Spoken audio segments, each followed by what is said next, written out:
a platform where we get to empower various community and our community as well. In today's episode, we will be interviewing Dr. Akintayo, who is an entrepreneur and a real estate tycoon as well. He's coming here today to tell us how he has been using his skills to empower various community and how he wants to use it to empower the next generation. So stay tuned to keep on watching.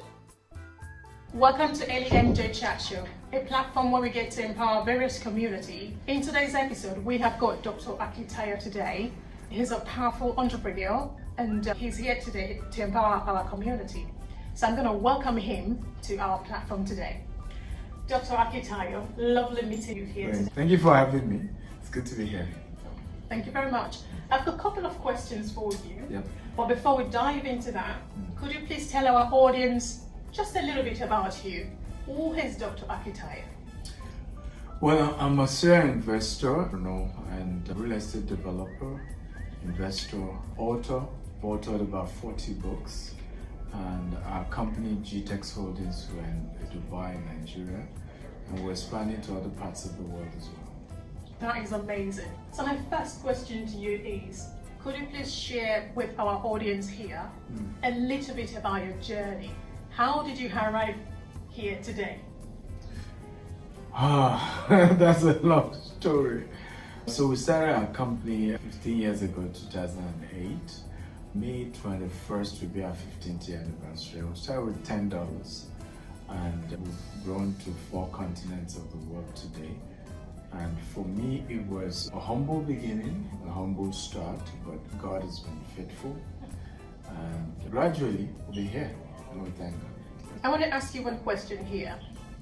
You know, I have happened to come across a lot of people out there who has been asking me a series of questions saying, in order to become an entrepreneur or to become somebody of your own, sometimes they do have a lack of self-belief. So my question to you is, how would you encourage people to build their self-belief and build their confidence at the same time?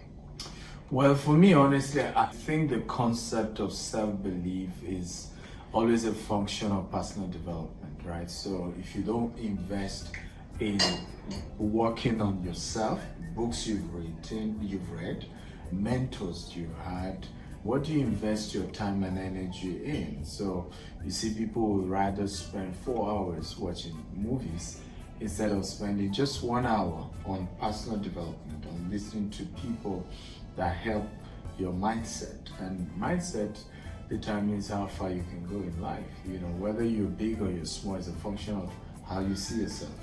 And for me, it's if you want to work on your belief system, work on your confidence, begin to invest in listening to people who are successful and write content that can take you to the next level.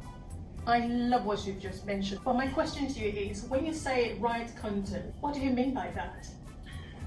So information, I mean what you feed, the same way your natural body, what you eat determines how you grow, right? You take too much of carbohydrates, you probably will start developing diabetes, right? So the same way, consciously or unconsciously, we're feeding on negative content. Instagram, social media, who has died, who is living. Remember, I was here in London, I had this particular client and she had called me 2 days prior that somebody died. Oh, wow. And then the next day again, she called me and said, somebody died. Oh. Then the third day again, and I said, at this point, you have to stop. I really don't enjoy negative news. I don't like people telling me about those who have died and all the time negative, because I'm careful what comes into my mind. And that was the last time I spoke to her. I cut off that relationship.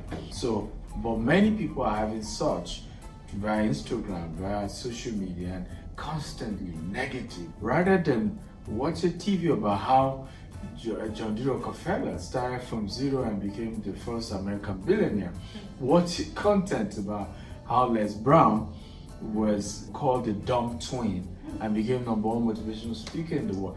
Listen to content that inspire you to be the best version of you. Oh my goodness, that was quite packed.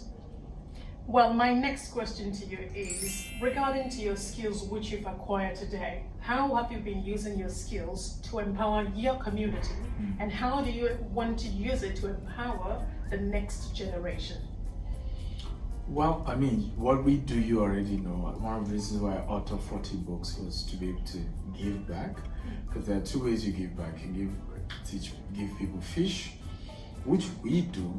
We send over 5,000 kids to school in Nigeria.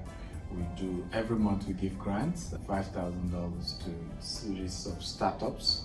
So we do that, but I don't think that's the ultimate way to change lives. The ultimate way is to teach them how to fish, which is share your journey, share your story, let people understand how you did it, and they're inspired. I often say that Africa does not need handouts. We need inspiration, we need motivation, we need hope. And that's really what we change. On our own, we can figure it out if we're encouraged that we can do it. If somebody else has done it, they don't have two heads. And if they have the same skin like I do, if they came from the same background like I do, then I can make it as well. And that's what we've been doing. We mentor millions of people via social media, constantly giving out content that teaches how to build your business, how to grow your business, opportunities that you can take advantage of. And that's what we keep doing. And I'm excited. That is awesome. My question for you is, in terms of your mindset, how do you ensure that you look after your mindset? Because it's easy to become, billionaire, but how do you look after this mindset of yours?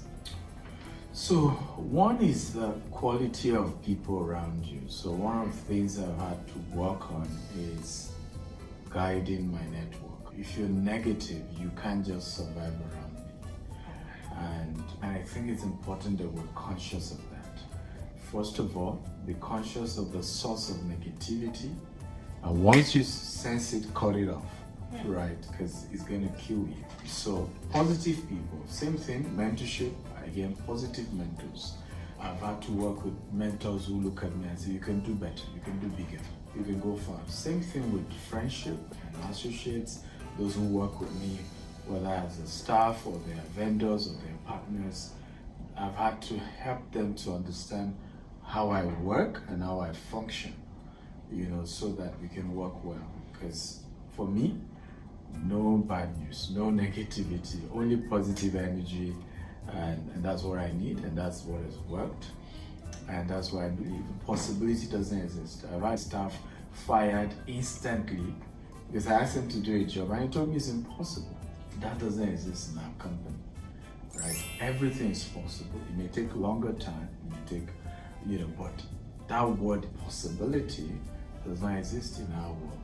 My last question to you now. If people want to find you, where can people find you? Well, that's the easiest thing because everyone's social media, Instagram, Facebook, TikTok. My website is stephenakintayo.com. philanthropyuniversity.com is where you get all material, content, and you get certification for each of those courses you do on philanthropyuniversity.com. Yeah. Thank you very much. Thank you for having me. It's been amazing speaking to Dr. Akintayo today, and hope we can see you pretty soon again. Cheers. Thank you.